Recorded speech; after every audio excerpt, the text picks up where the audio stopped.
Well, as promised, here's the conclusion to that third, more conclusive race between Superman and Flash. And we start off a wonderful Neal Adams cover. So if you're a Neal Adams fan, and I am, you get to see his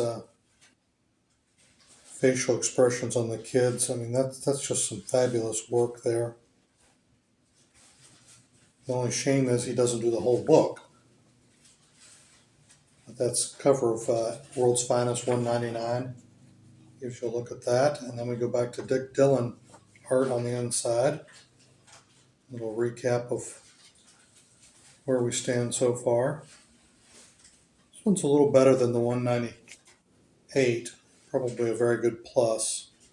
Doesn't have that spine roll, but it does have a lot of wear on especially on the back cover. If the backs are important to you, then you can be aware of that.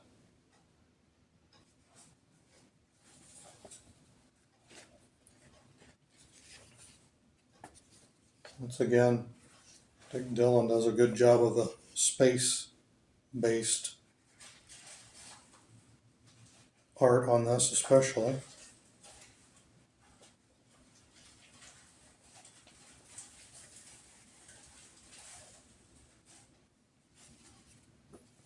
And just like in their previous races, nothing ever goes in a straight line from A to B. There always has to be more to this race than just a race. So we end up with lots of people impeding them. And we swap back to Jimmy Olsen, Superman's pal, who's being held hostage.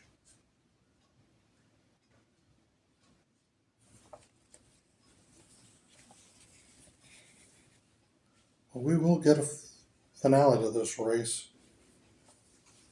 Well, here's just to prove he's not always just a hostage.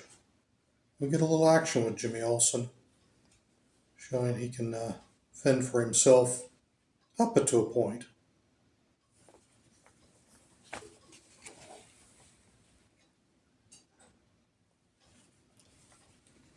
That's one of the things I miss about current comics is a interesting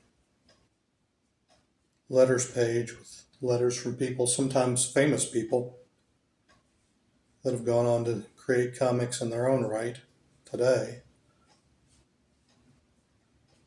That and the ads.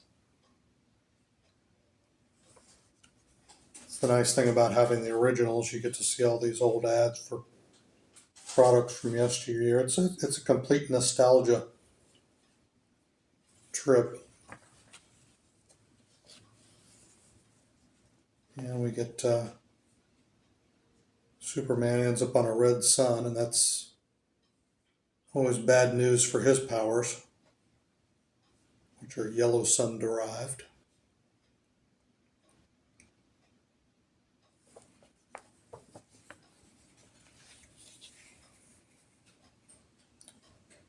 I think there's some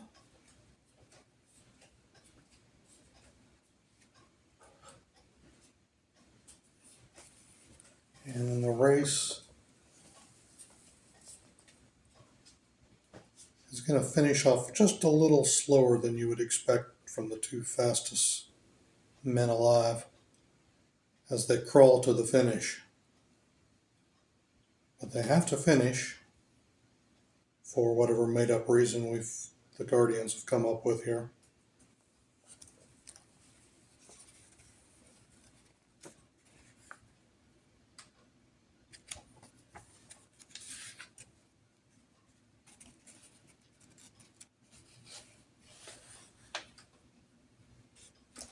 And okay, if you're not wanting a spoiler, now would be the time to fast forward or turn it off for a second. But we finally get a winner, And yes, it is the fastest man alive, the Flash,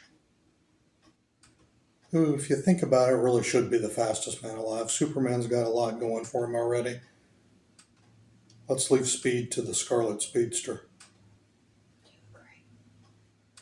Do you agree with that? Or do you think Superman should be the best at everything? Should he be smarter than Batman?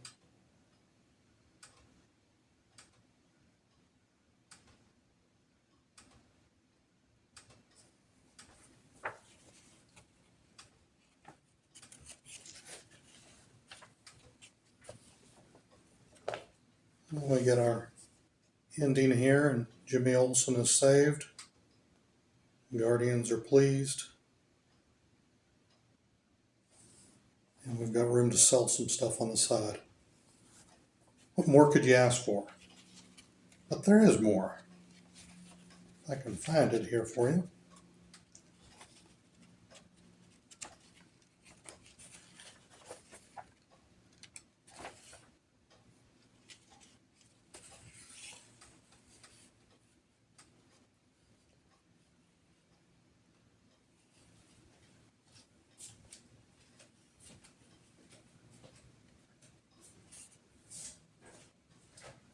You may have to take my word for it.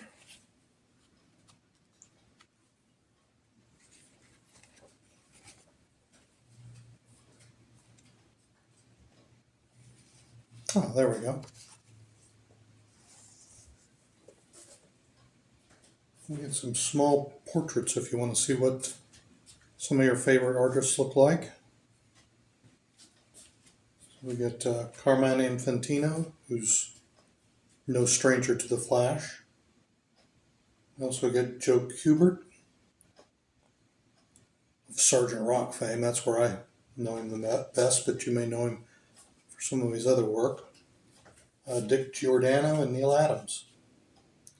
Again, this is a script by Denny O'Neil. And just a really wonderful comic book. If you paired that off with World's Finest 198, you'd have quite the interesting little oddity. They don't race very often, these two fast superheroes. And it'd be a nice collection to have all their races together. So check that out if you would on Craigslist. Like and subscribe if you want to see more comics.